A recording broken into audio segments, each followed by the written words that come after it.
Hello, everybody, and welcome to the Decouple podcast, where we explore the science and technologies that can decouple human well-being from its ecological impacts, and the politics that can make decoupling possible.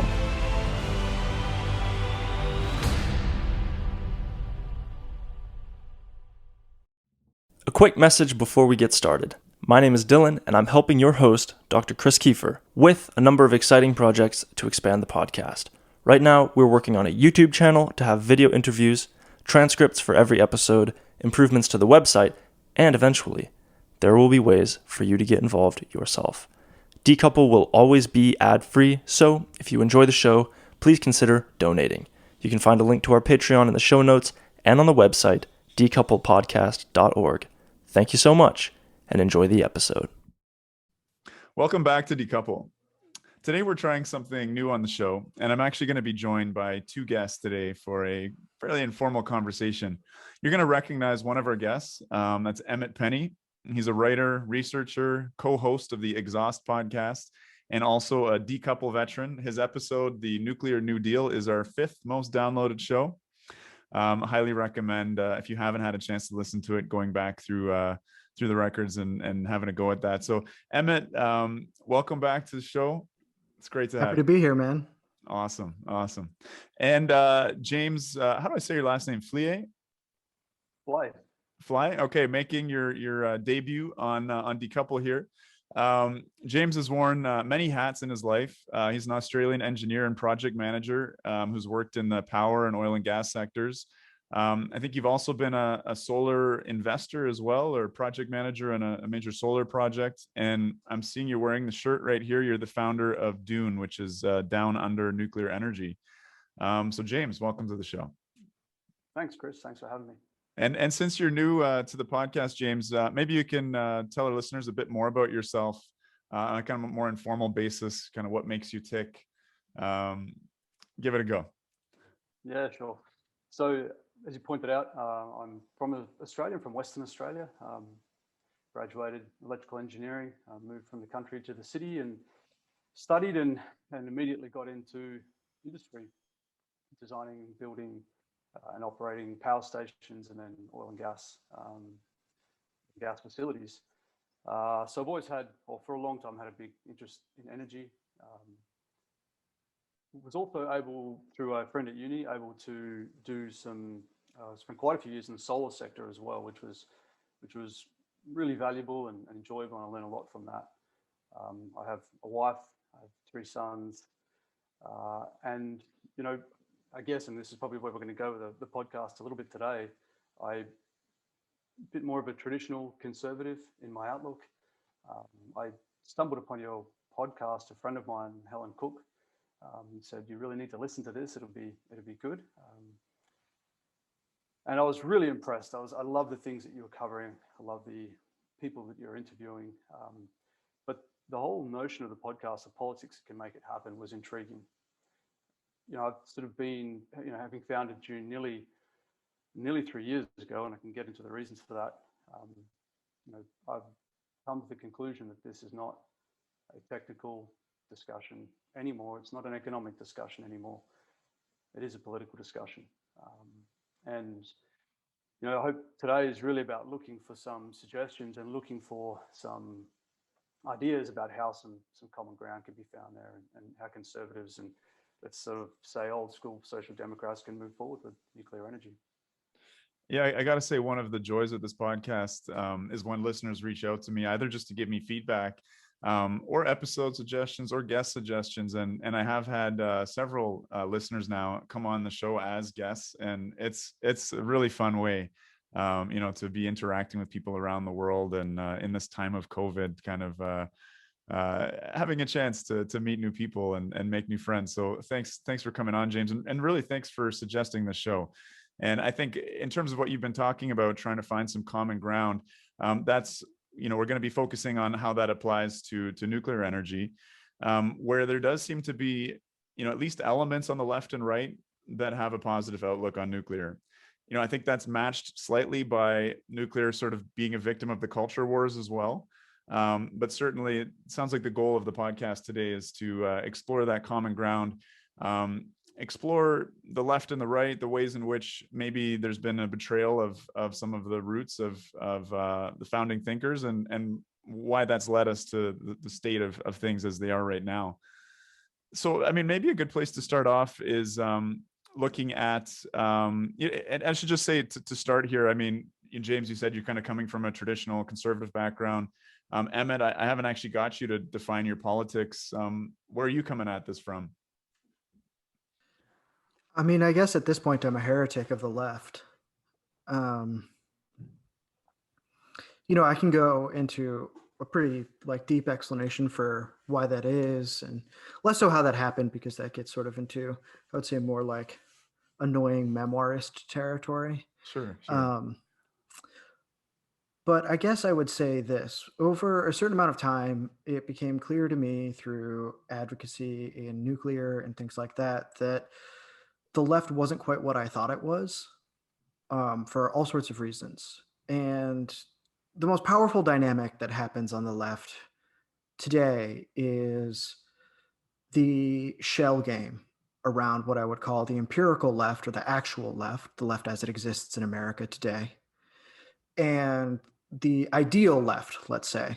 And even these are sort of things that have their own internal conflicts, but I think we can kind of imagine what those are, right? So the ideal left being a dream of human emancipation that has to do with an abundant future brought about by large-scale public industries, with greater democratic control over the economy, right? Okay, so there are going to be a lot of things that sound like they rhyme with things that get published in Jacobin, provided they're not written by a friend of the pod, Lee Phillips or Fred Stafford, right?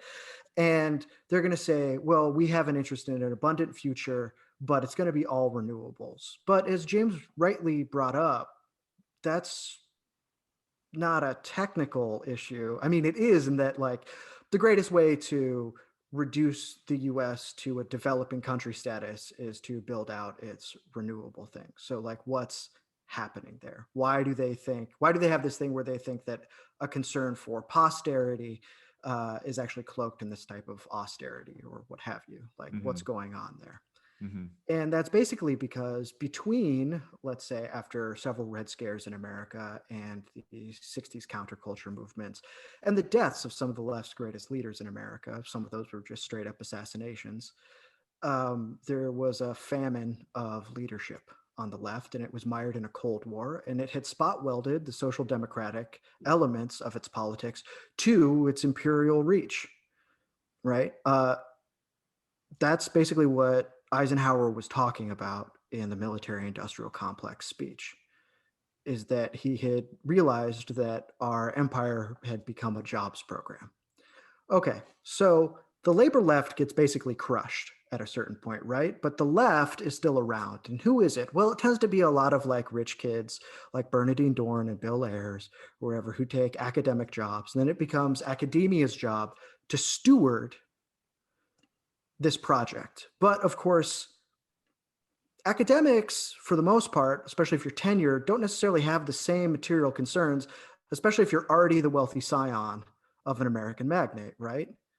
And understandably, when confronted with the horrors of Stalinism and the general failure of the Soviet project, there was a lot of backtracking and soul searching, and people started to look for cultural answers for what was going on.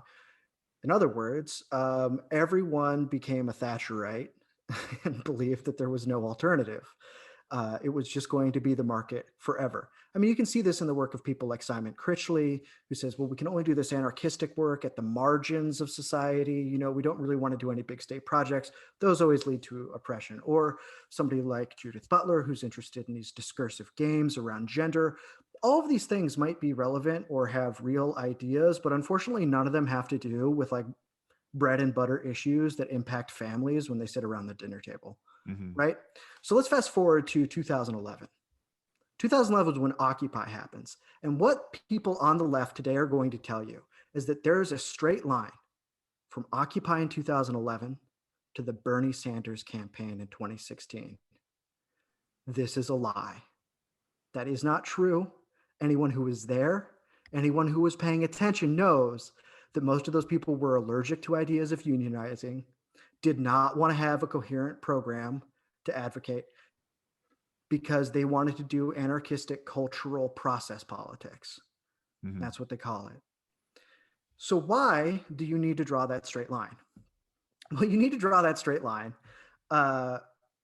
because that's what's going to give you legitimacy, because it makes you look, frankly, less insane to attach yourself to somebody like Bernie, who's been around for a long time. Right. But it also means that you get to launder your own politics. You can say, well, this is socialism. This is class war now. When I tell you that we need to, I don't know, stop reducing energy, or like the Texas chapter of the DSA went on Doug Henwood's podcast after the Texas cold snap almost shut down their grid and said, well, clearly the solution is 80% renewables and we have to reduce our energy intake. Right. That's psychotic. Yeah. And that's not because these people are bad. Like, don't get me wrong. Some of them are, but there's bad people everywhere. Sure. That's the world, right? We can all agree on that. What's happening is that the left is basically has its own class interests in mind, but those aren't the class interests that they think they are. Mm-hmm. So right now, the left functions as an avant-garde HR policy generator for the Democratic Party. Right. Which is why the Democratic Party can get more rabidly woke and culturally antagonistic and alienating.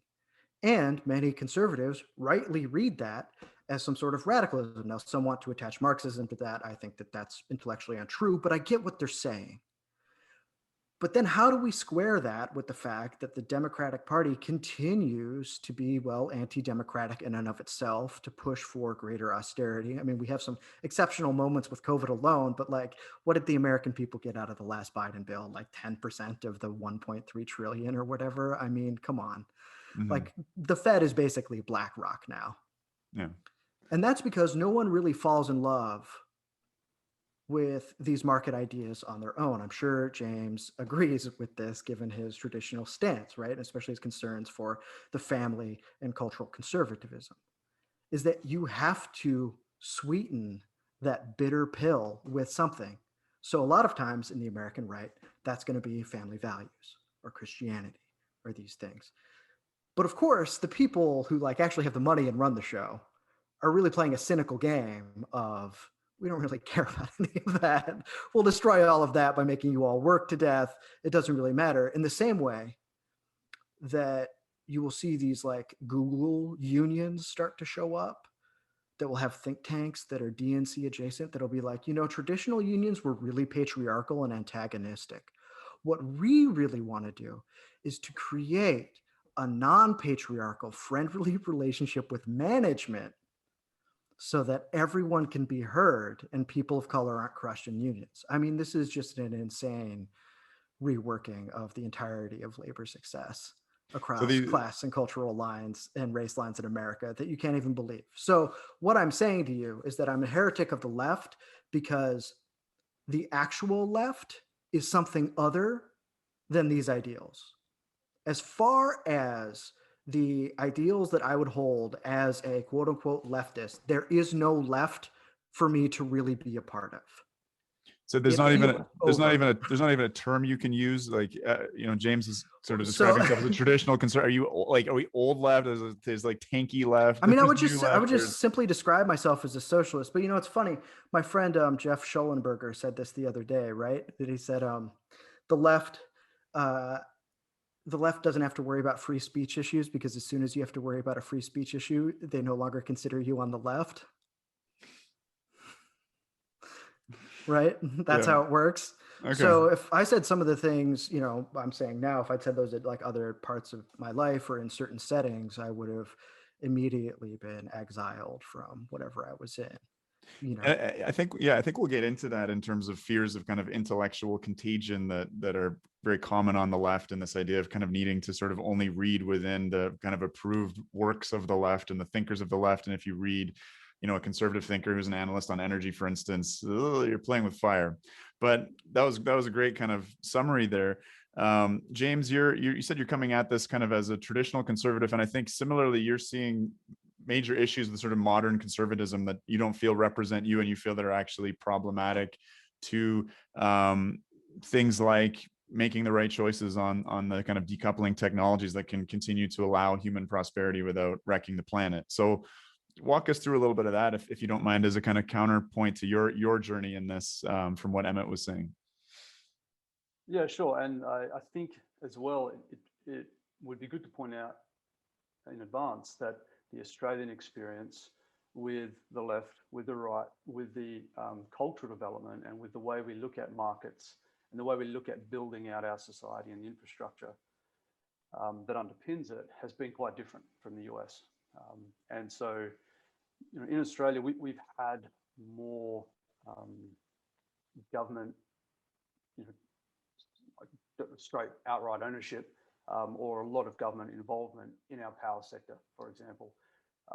It wouldn't have been built otherwise. We didn't have the mass, the massive population.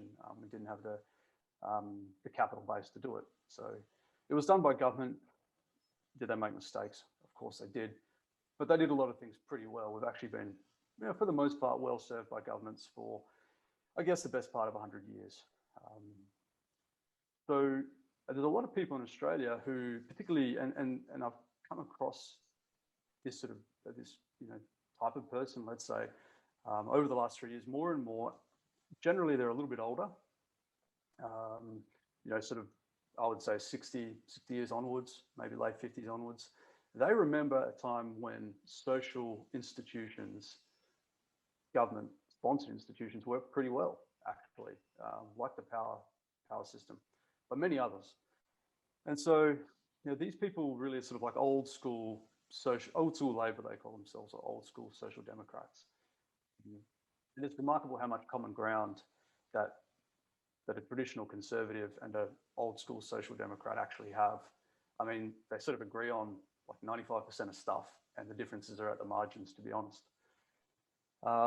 So, and I don't think the US really has that same experience with living with the social democratic tradition and government intervention in their lives in a successful way. Could be wrong about that. So, traditional conservatism is, for me, not something that I arrived at. It's something that I think, like a lot of people, you just inherit. Like when you grow up in a working class background, in the country, you sort of that's kind of what you are. And as you go through life, you sort of borrow ideas that you like the sound of. And I really think that's happened to a lot of conservatives in the second half of the 20th century in the West. And I always call out neoliberal economics as being where traditional conservatives really started to a big gap opened up between what traditional conservatives were and what they were becoming, let's say. So Milton Friedman sort of inherited a lot of his ideas from the Austrian school, built upon those ideas, essentially made an ideology around the efficacy of markets. And traditional conservatives have never been comfortable with markets in every aspect of human lives because they're not well suited to all the things that humans do. We do acknowledge that they are the most powerful institutions we have for the allocation of scarce resources. But there's plenty of things in human experience that markets don't work with, let's say. Anyway, Friedman put out his particular views. They became a point of ideology for many on the right, and so you had these things that were incompatible arise between the traditional right and the new right, and it was all around the importance of financial capital and the importance of markets, and in a sense as well, it became about outsourcing responsibility for making ethical decisions or making difficult decisions or doing hard work in the planning and execution of things, outsourcing those to the market. It became a lot about outsourcing responsibility. And I sort of embraced that when I was, in my 20s. remember having a discussion with my uncle who worked for a long time in a coal-fired power station about, oh, well, uncle, the private sector would run this much more efficiently and it would be better and this, that, and the other. And I expected him to agree with me. And he said, well, no, that's not true at all. Actually, we had a state-owned utility system and it worked really well. And it had some things that we needed to address. And instead of sort of addressing the difficulties with state-owned enterprises, we privatized everything. And actually, they haven't become more efficient. The price of electricity has gone up. And unfortunately, with the way electrical markets, power markets are structured at the minute, we are not likely to see any new investment under the current market structure. It's not going to support it. So we keep just running these old coal-fired plants. And so, I guess it's in a roundabout way, traditional conservatism is what I was brought up with. It's what I feel most strongly with. And I think traditional conservatism, when you look at conservation of capital and conservation of, and not financial capital. So I think you and I discussed this before briefly, Chris, like that's the least important. Social capital, human capital, cultural capital, natural resources other than financial capital. These are all far more important. And all these things need to be conserved. They need to be made available for future generations. This idea of resource husbandry really sort of is something that's dear to traditional conservatives, of conserving and growing for future generations. And we just seem to be consuming resources now like we're the last generation who are ever going to need them. Mm-hmm. I think our conversation, we're kind of centering around nuclear energy and I guess the alternatives as well, thinking about renewable energy and the ways in which the left and the right approach these technologies. And there's lots of contradictions there, but maybe Emmet, do you want to give us a sense of, where the left is at with nuclear? So most of the left doesn't support it. And what, okay, that was easy. And what are the kind of arguments, the left arguments that you'd bring for nuclear? If you were, if I had to make it, it would be first that it works. Is that it does what it says on the tin. So that's nice. Here, let me read you something. This is from something that the DSA, and just for our international listeners, that's the Democratic Socialists of America, the largest left-wing organization in the country, of which I was a member at one point. Okay, right? So here's how they're going to make a distinction, because this is going to be clarifying to understanding like how the American left is. Clean energy is energy that will not result in new net pollution or toxic materials, including pollutants emitted through extraction, production, or distribution. Okay. Renewable energy is energy that comes from sources that are naturally generated over a short period of time, as opposed to the 300 million years required for fossil fuels. It is derived directly or indirectly from the sun or natural movements and mechanisms of the environment, and is appropriate in scale to work symbiotically with its ecological surroundings. For this reason, we support renewable energy over energy that is merely characterized as clean. We do not support the use of large-scale biofuel, biomass, mega hydro dams, nuclear energy, or energy derived from burning waste. This is from the Climate Justice Alliance. It is linked on the DSA's eco-socialist working group as part of their vision for the Green New Deal. Okay, so the problems there are like pretty extreme, right? Yeah. Like bad taxonomy, total misapprehension of how the supply chains that lead to the creation of solar work and the resources that they need, how durable they are. Thinking. Yeah. Incredible magical thinking, right? So this is the dominant strand. Now, there are a few of us who are vocal on the left and say like this doesn't work or whatever, but it just so happens that the left is a small enough space that like you can have that loud voice, right? You stand out amongst the crowd, but it's very, very small. And again, some of these people are ideologues and they're dishonest, right? Other people just don't know. If you think about your experiences in advocating for nuclear, think about all the people that are just like, oh yeah, didn't that kill 2,000 people in Japan 10 years ago? They thought it killed 20,000, right? Yeah. Sorry, 20,000. Oh, even better. They took the right? death count of the tsunami and just popped it on the nuclear. Yeah. Right. Exactly. Or like, oh, I thought we stopped doing that after Chernobyl. Right. I mean, this is because people like Greenpeace and things like that, who are products of the 60s New Left, have been so successful at it. I've got to say, like, in terms of energy literacy on the left, in terms of engagement with empiricism on the left, I think that's a massive shortcoming that I've noticed. I mean, and that's why, like, I've looked for left critiques of renewable energy, and basically they don't exist, and I've had to sort of craft them. I mean, there's a whole series of engineering issues, of issues of capacity, issues of material intensity and things like that, and intermittency, but there's a whole bunch of social issues in terms of regressive subsidies, in terms of essentially a destabilization of the commons. These are ideas that You I've kind have of to been, destroy unions to do them. Like, that's a big yeah. problem. Somebody was saying sort of the quiet part loud in the New Republic the other day. They were like, oh, the PRO Act, which is good. It makes it easier to unionize, just passed the House. And they're like, this will make it easier for the Green New Deal. And then if you read the article closely, you're like, oh, that's because they realize that they're going to have to crush these fossil fuel unions. But that's okay, because all the dudes at the unmanned battery site will have a way easier time unionizing now.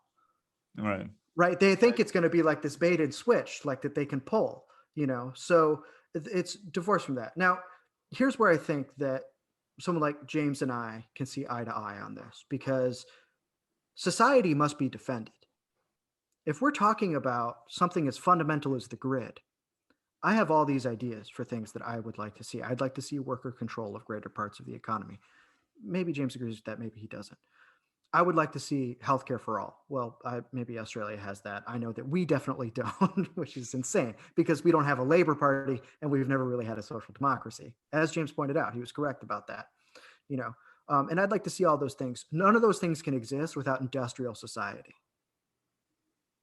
Right. So we're at this like weird juncture where I, as a leftist, a socialist, whatever, am saying that in order for us to conserve our society, to hand it down to future generations so that it actually operates, the left has to be defeated. Because if we take them at their word, that if they were going to get in power and they were going to do these things, Texas still wouldn't have power right now. Right? Like, at some point you have to be like, this isn't personal.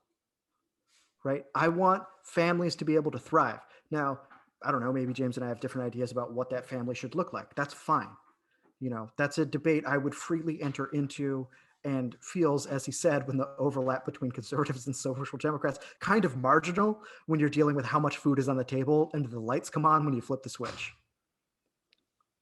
So it's an interesting thing, Emmet, you brought up, and the way it's framed. And this is, from someone who's worked in the energy sector, both in the power grid, power generation, and then upstream oil and gas development and LNG production. This is, I've had this conversation with a lot of people in my industry, and something that we are kind of all somewhat dumbfounded by is how energy even got to this point, right? I mean, it really is a very non-sexy, pretty, I mean, those of us who work in it love it, but like, it's not, it doesn't seem that it should ever have entered the culture wars. I think, Chris, that was a term you used earlier. And what's happened, because it has entered the culture wars, it's become prey to a political contest. And really what that means is it's become a beauty contest. And, I think many people acknowledge, and I don't know people on the kind of, on the right, there's a large group of people who sort of don't really want to move away from coal in Australia. Like, we have a very kind of, like Germany, I guess, a really rich history with coal. It's been terrific for us, but you don't really want to move away from coal. But most people are sort of coming to the conclusion that, no, we do need to do this. We're going to be retiring those plants anyway. We have to replace them with something. What are we going to replace them with? And so we're nearly already there, but we're heading towards this beauty contest between renewable energy, 100% renewable energy, by the way, and nothing less. It has to be 100%, and nuclear. And like, from an engineering perspective, it's not that type of a problem. All right, so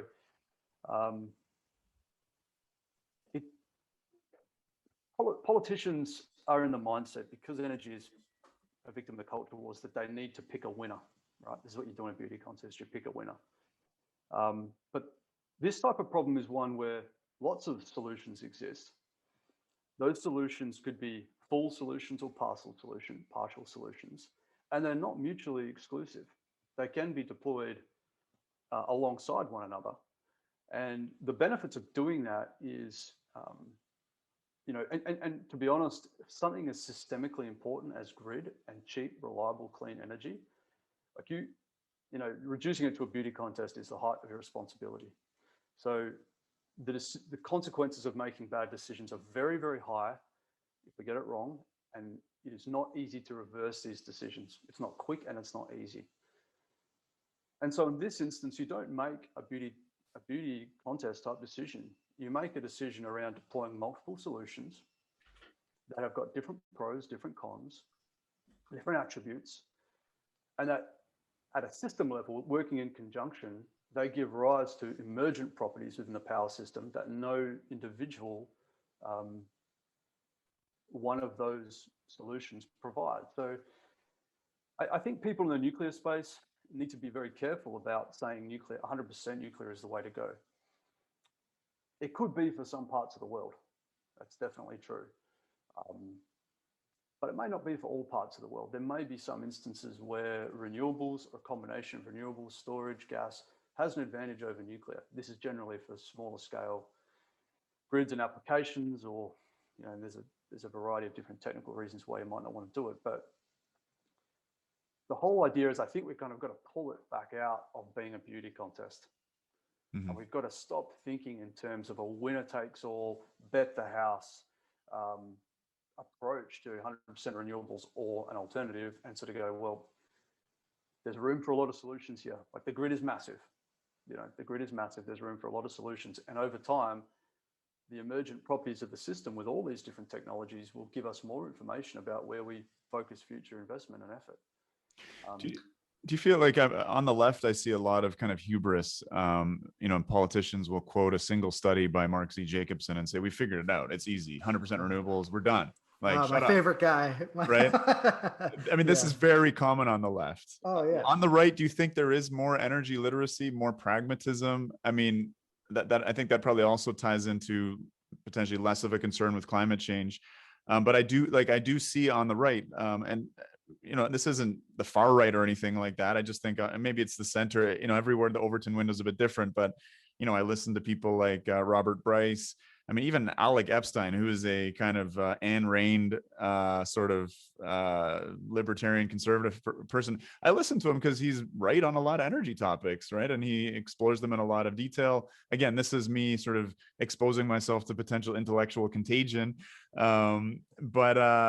It's compelling, and these folks are really still talking about the situation in Texas and deep diving it and talking to engineers and grid experts.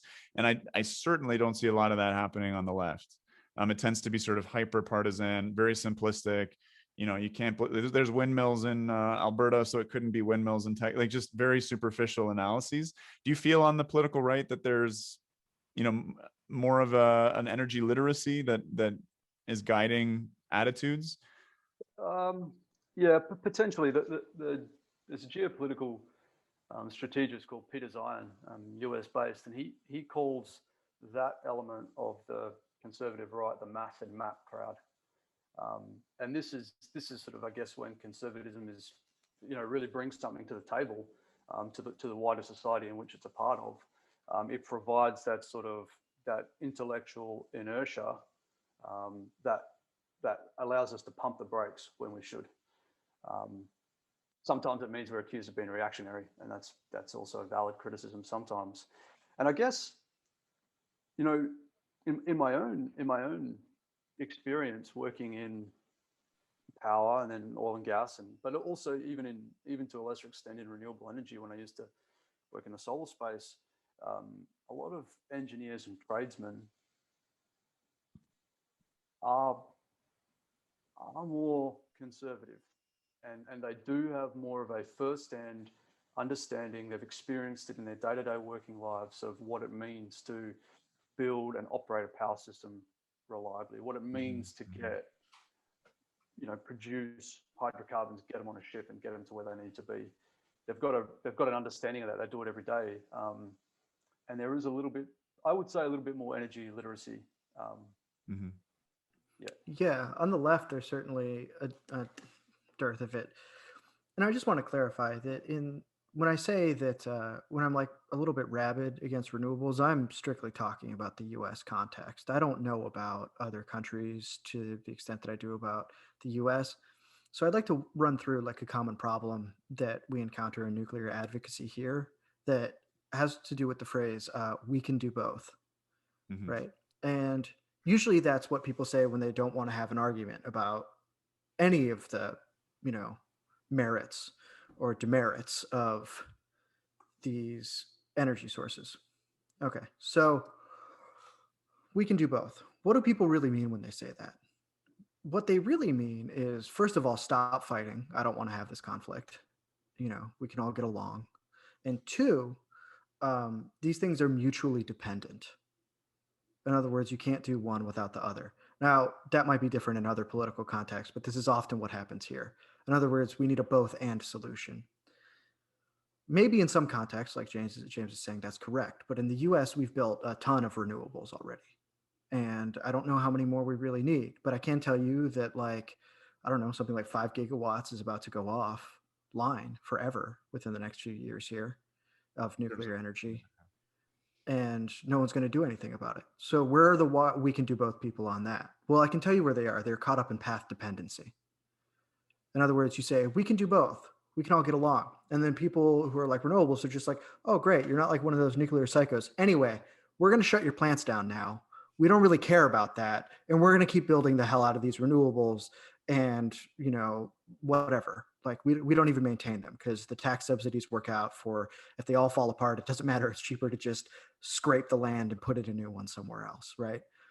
And that's where if you're a renewables advocate in the American context, you're shit out of luck because what you've done is you've basically given up the fight by saying like, well, you're right. We can do both. And implicitly they are mutually dependent.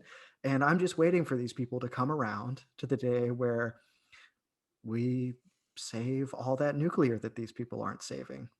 You know what I mean? And a lot of people also like to say like, oh, well, we've got like advanced nuclear, you know, and it's not like other girls. It won't betray you like Gen 3 or whatever, you know, no one will even notice it's there and it won't hurt people of color. I don't know why they say that, but they do. It doesn't make any sense on an energy level. You know, and it is a beauty contest, like James says. So when you say like, yeah, we can do both in America, what you're saying is, I'm ready for the renewables people to completely take over and fragilize the grid. And I wish that there was this like balanced debate where we were having a conversation about what are the trade-offs, where are these things going to work. I found some of Meredith Angwin's arguments for what she likes about renewables very compelling in her book. You've had her on here, Chris. I thought that was great. But she said we're in risk of overbuilding them here. Like it just doesn't work like that. So I would invite everybody who's interested in nuclear in the US context to stop saying yes when people say we can do both. Like actually think about the argument you're entering into. Who already has more power on that side and where all of that energy is going to go? Because we have to overcome inertia where we are. Now, I'm very interested in how that plays out in the Australian context because I don't know. So I don't, based on what you're saying, James, that doesn't sound like the issue you have over there. And James, what are some of the critiques on the right of renewables? I think those are, and in Australia in particular, because I think we're maybe a little more familiar with those in the States. But maybe you could play for Team Right and you know respond to what Emmet was saying, but also explore that a little bit. Sure. So. And I guess like the non-culture war critiques. You know what I mean? There's a lot of overlap in the US left-right battle between nuclear and renewables, and that which plays out in Australia. So there's a lot of common ground there. There's a few subtle differences at the margin. You know, I look at some of the sort of commentators on the right and their critiques of renewable energy, and they're not wrong. They talk about the costs of intermittency. They talk about the need for ongoing subsidies. They talk about more and more the fact that there's not yet a viable supply chain for a lot of these, a viable recycling chain for a lot of these solar panels, batteries, wind turbines, that sort of thing. And so how can an energy be renewable? Can you have it so an energy source is renewable, but the technology to harness it is not renewable? And then if the technology to harness it is not renewable, how renewable really is it? So their arguments are right and they're coherent.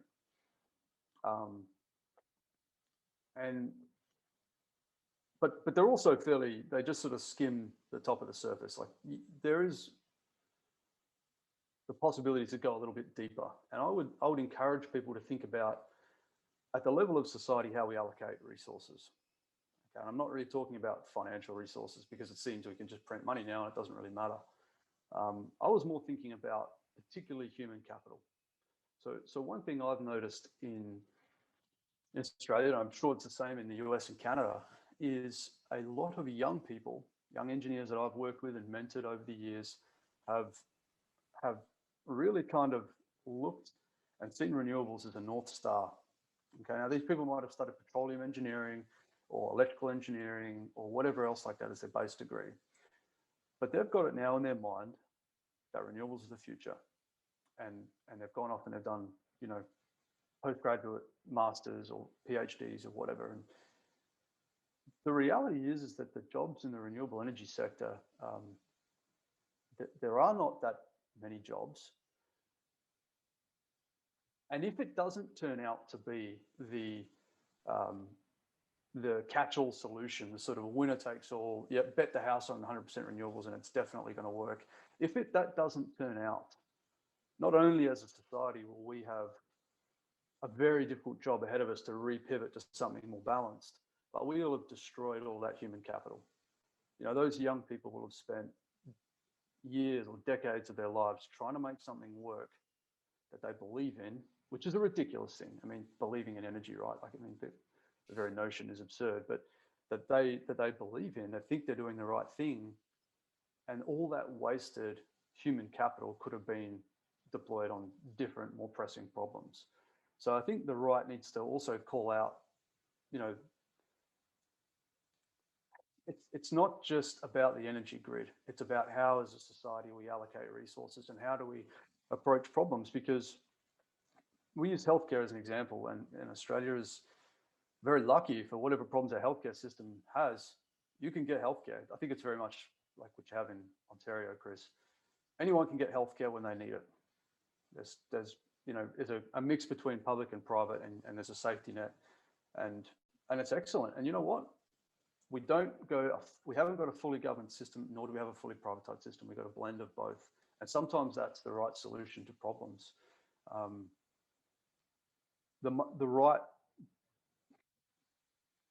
right probably also needs to call out a little bit sometimes the disingenuous nature of the arguments on the left. Like, I always laugh when I hear people who I know don't really believe in the efficacy of markets say, stand next to business people and say, well, renewables are out competing everything else. The costs are getting cheaper. And, I think about it, like, I've done a lot of discounted cash flow analysis for different projects. So I know how these financial analyses are done. And I just think that they're so shallow when you think about what we need as a society. You can't get that out of discounted cash flow. And a lot of people on the left, and particularly in the Greens movement, are betraying future generations one discounted cash flow analysis at a time. And it's absurd. These people don't even believe in it anyway. So calling out some of the hypocrisy, but then the right is guilty of its own hypocrisy as well. Emmet, you talked, and I thought it was a really good comment about we can do both. So why aren't we doing both? If we can do it, why aren't we doing it? And the right needs to be called out there as well, because they were the force that sort of dragged everyone down the free market and privatization pathway. And that movement's always been stronger in the US than it has in Australia. I'm not sure about Canada.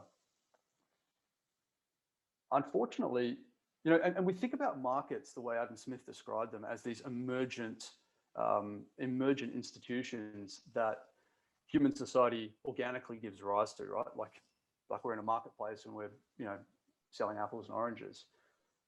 Well, the power market's not like that. The power market is an entirely theoretical construct sprung from the mind of economists. It is not an emergent property of our system, and it has failed us. It's failing us now. And the right slavishly keeps suggesting or insisting that the market is going to provide the solution. The market will never provide the solution when it comes to energy, and that's why we're not building nuclear power stations.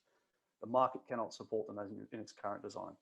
I think it's very interesting that a lot of arguments for renewables coming on the left are occurring in an environment where the right has created these hyper liberalized sort of what do we call it in Texas, like an energy only market based system where nuclear is incredibly disadvantaged despite being reliable, low carbon, providing lots of jobs, ticking a lot of, we talk about the environmental social governance criteria for investment in projects. Nuclear ticks all the boxes, but is listed alongside child pornography and tobacco and firearms, war zone trading, that kind of thing.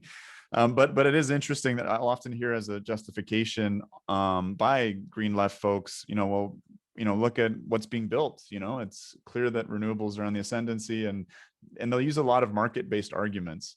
And this context, which is very much, I guess, the child of Reaganomics and kind of Thatcherism and free market supremacy. So I do find that to be kind of an interesting bizarre thing. And we're kind of talking about how like the left and right are in some ways like not recognizable. I think the modern, like the new left and the new right are in a lot of ways not recognizable to someone from the 1950s, for instance. Yeah, I mean, so Slavoj Žižek, the Marxist critic of ideology, always tells this story about Niels Bohr, right? And he was vacationing in his country home and a friend came to see him. And when the friend got out of his car and saw that Niels Bohr had a horseshoe over his doorframe, which is superstitious, it keeps the bad spirits out, he says, "My God, you're a man of science. You can't possibly believe that that works." And he goes, "Oh, no, of course not. But I hear that it works even if you don't believe in it." And that's the power of ideology, right? So that's where those market arguments come from when these Greens allegedly on the left start making them. And I think what's tragic about it that James touched on is that it shows what a betrayal of values it is for the left, because gone is the language of fundamental values of human flourishing and emancipation. Because when we talk about just the expense of these things, and we're just talking about how cheap it is to build them or whatever, we're not talking about what that does to ratepayers, the cost of intermittency, as James brought up, what it costs us in solid union jobs where people are on the job site every day, handing down jobs generation after generation. In other words, societal stability over time. We're not talking about the value of that, which once you lose that, you lose more than you know, right? Because all the time we're doing more than we're capable of knowing what we're doing, right? So in the emails that sort of led to this, when I was looking over them, it really did give me pause, because it does seem like these market values have become so hegemonic that it is the lingua franca of all issues. And and the fundamental problem that I think both James and I are running up against from our respective sides, and especially where we overlap, is how do we advocate for something as a social good beyond these things, right? We have to understand that if we remain in the realm of strictly market values, the problem isn't just what I would say is a real spiritual problem of non-aspirant political ideas, right? Which is a problem.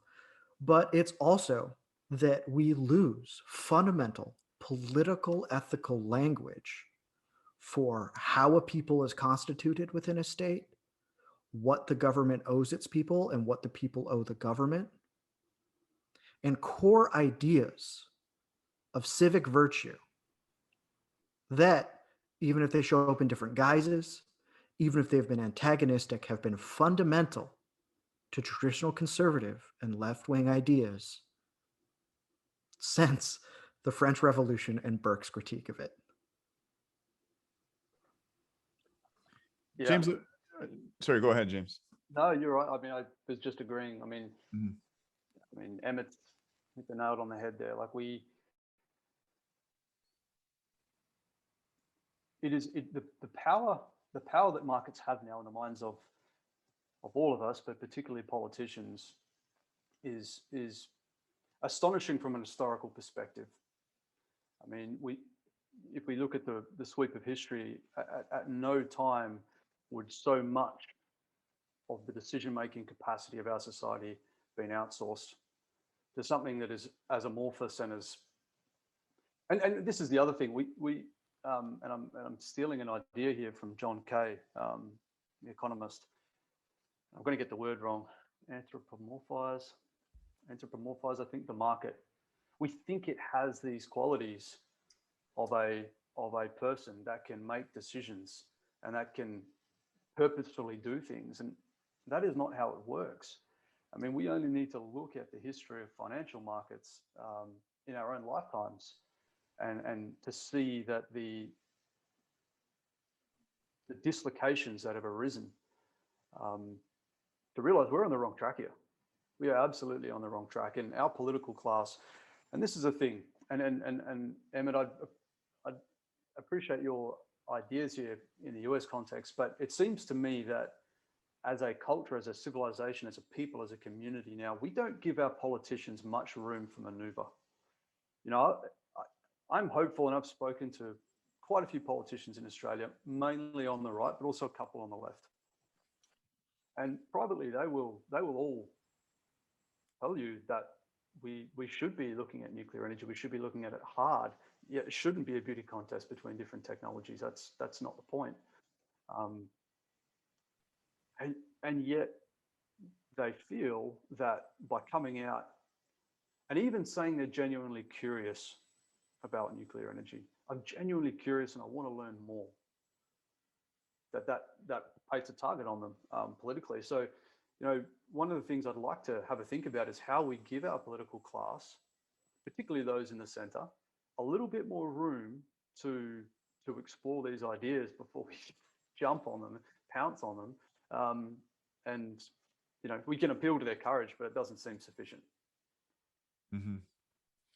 It's interesting, you know, talking about a free market within a grid, and I think Meredith Angwin has done a very good job of illustrating how, you know, the electricity grid is not a market. You can't sort of choose as a consumer beyond kind of silly little tariffs on, you know, I'm going to buy 100% renewable energy, 100% nuclear. It's not really how the system works in terms of having that. It doesn't work or function as a market.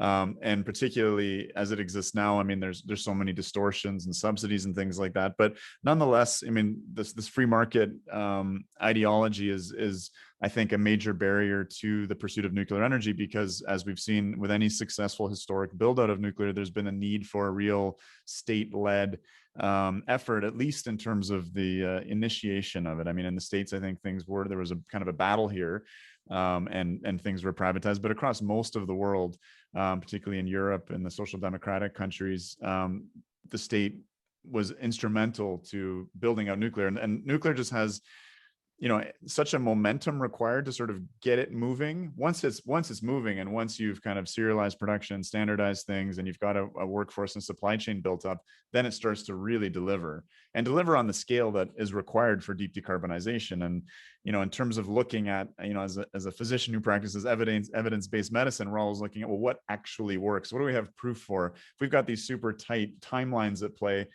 we can't afford to fuck up and spend 20 years building out this enormous renewables infrastructure that ultimately doesn't deliver.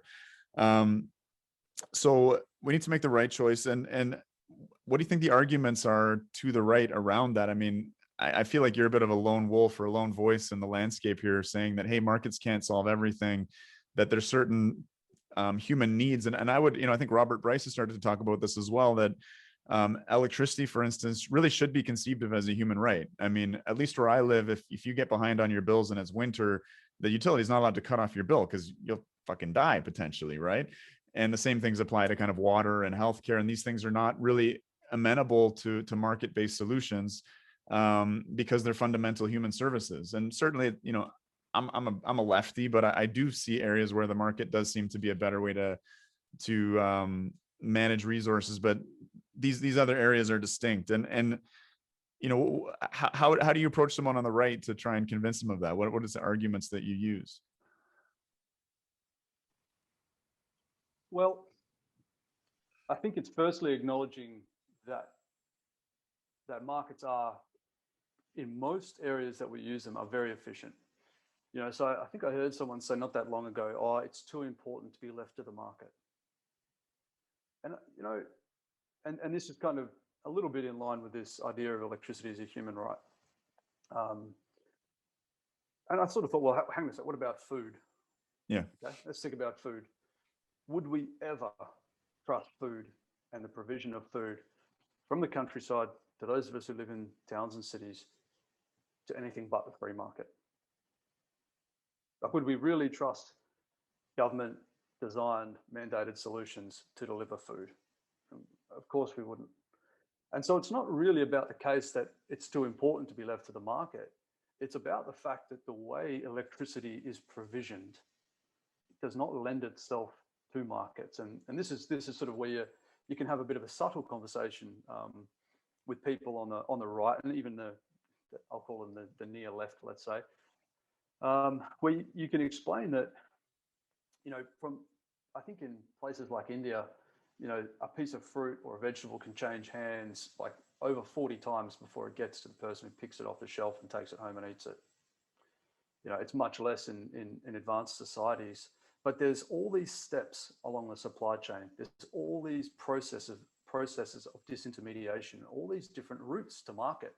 You've got hundreds of thousands of growers, you've got millions of consumers, you've got hundreds and thousands of trucks and warehouses, and you've got this enormous disintermediation, you get this enormous scale. Market's great for things like that. But in electricity, there is one supply chain, and that's the grid. It is by definition a monopoly, and efforts to make it otherwise will be unsuccessful. And that's not to say you can't introduce elements of the market. You know, the market competition is important, provided it doesn't compete everything down to zero, which it will do sometimes. So competition is important, and you need to have aspects of competition, but you need to realize where there's a natural monopoly. And, it's interesting you saying that the grid is a monopoly, because I think there's an obsession on the left now with small is beautiful, with decentralization, and what I've started to really call essentially kind of electrically gated communities, where there's this fetishization of going off the grid, of creating this ultra virtuous off-grid community with, you know, super energy efficient houses. But, you know, who's that accessible to, and who does it serve? And maybe they get stable electricity because they've also got the resources to buy enormous batteries or have a diesel Jenny in the background going. But there is this idea of a kind of a balkanization of the grid, which seems to be really sexy on the left. What do you think about that, Emmet? Yeah, I mean, I think those people fail to consider things like as soon as they build their microgrid, somebody's going to show up with a bunch of guys with guns and say, "Give me your goddamn generator. That's my generator now. We have all the generators. Now you pay me." Right? Like that. I mean, you know. That's what we see in Iraq and Lebanon. And yeah, come on. Like, you know, that's not, I mean, it's basically like, well, how do I do this state of nature but comfortable? You know, is sort of their whole idea. I mean, look, like, I'm going to try to contain myself. I think when I look at these problems, I see people who are frankly a lot like me, who had lives just like me.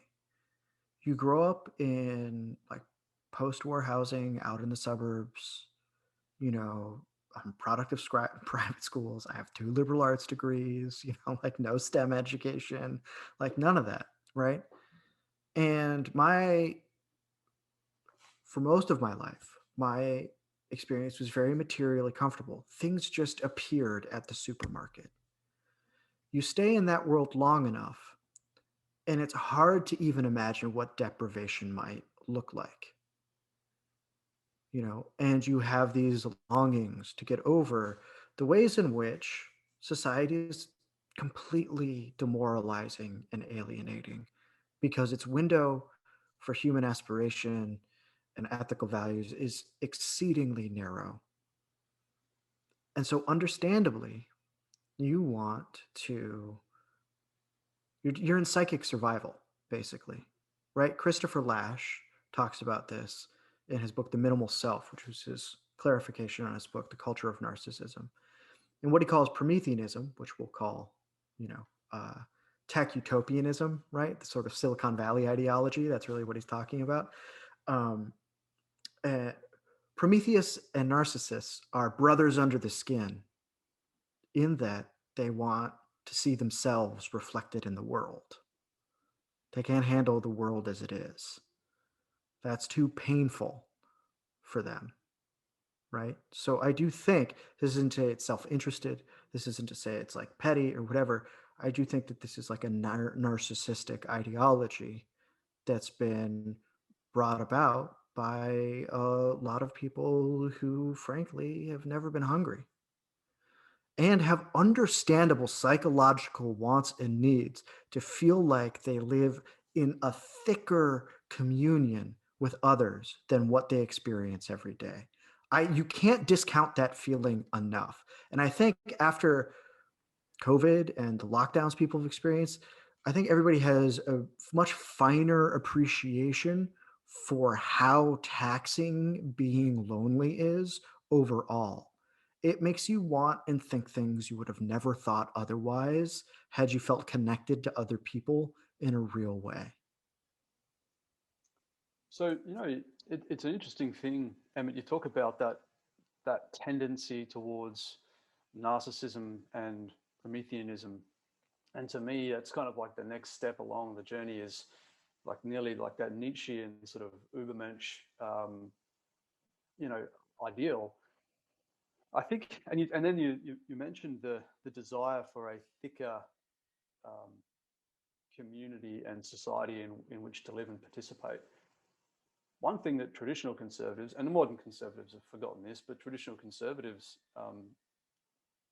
do to rediscover that sense of self is rediscover their obligations.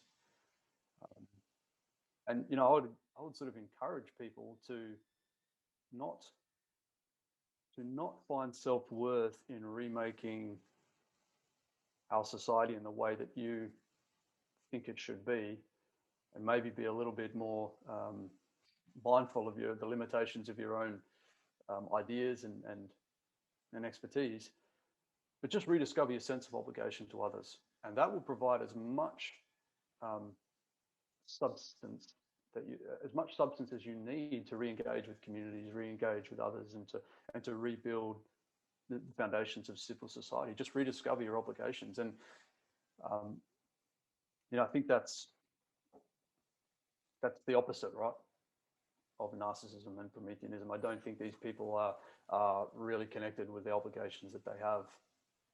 No, or they're misconstrued, right? I mean, there's almost this hysterical response to the obligations, right? They're not right-sized. Extinction Rebellion is a great example of this with their catastrophism and things like that, right? Like, I would say that there is some sense of obligation. It is just ridiculous and overblown, and a little bit deranged, So one thing, James, where I think you and I can really agree is at this juncture, there's lots to admire about capitalism. Some of my favorite passages of Marx is when he really captures its dynamism because he was enthralled by it, frankly, very impressed by what it could do. But after a long time of letting all that's solid melt into air, maybe we should consider what we have that needs to be stewarded, right? And what we need to keep together to hand down. And once I started to ask myself that question in a very real way, that started to change my perspective on things like energy. I suddenly wanted to become literate in these ideas, I wanted to have an explanation for how they worked because I realized it was incumbent on me in some small way to steward them into the next generation. I teach the great books online, and one of the things that we end up talking about a lot, about the great conversation or the great screaming match, as I like to call it, since Homer in the West, is that no tradition, no civilization survives without both conservation and critique. Sometimes a critique is the most valuable form of conservation. And you can see this in writers who keep each other alive over time, right? So, however our listeners for this episode see themselves on the political spectrum, I would like to believe, it is my elegant hope, that that type of ethic, that type of understanding can help us find those obligations in a very real way, because we sorely, sorely need them. I think we're coming up on the hour here, guys. We could carry this conversation on, I think, for much longer. But for the sake of our listeners, why don't we bookmark it there? And maybe we'll end up doing a follow-up on this. Any final thoughts, James? Yeah, I mean, I think Emmet nailed it. I think that is the right posture and mind frame for individuals to take with them into the future, particularly young people. The next thing for me is, how do we give our political representatives the space to do the same? Former manager of mine had this terrific Abraham Lincoln quote: "I don't like that man. I must get to know him better." And I would sort of ask people to, that kind of magnanimity, that sort of broad-mindedness, to maybe reserve a little bit for the energy industry, and say that, I don't like nuclear energy. I must get to know it better, and just approach it from that sense of genuine curiosity. Don't make your mind up along party lines. And I'm not sure how we get there. I think Emmet's touched on some really, really good points, but I think a union of the left and the right in the center is going to be the only way, because you pointed out that nuclear energy takes such long time frames. If it is prey to the political cycle, it will never get built. Unless the center left and center right politically align on it, we will never have the opportunity to deploy it. I think it'd be interesting to look into, the history of that in Europe. I mean, I kind of have joked around with Mirto Tripathi in our episode on French nuclear and social solidarity that, French social democracy is like Bernie Sanders socialism with nuclear. So certainly the Overton window has been shifted a long way, but I think in the past there has been consensus in Europe between center left or social democratic and right parties on nuclear, and there's the potential for that to happen again, as far off as it seems. So I guess we'll leave it on that hopeful note. This was a lot of fun, guys. Thanks for coming on, and this new format is fun too. I think I'll probably end up having some more of these kind of facilitated conversations in the future. So thanks again, listeners, and thank you, Emmet and James, for your time. Yeah, thanks for having us. Thanks, Emmet. It was terrific. Yeah, likewise, James.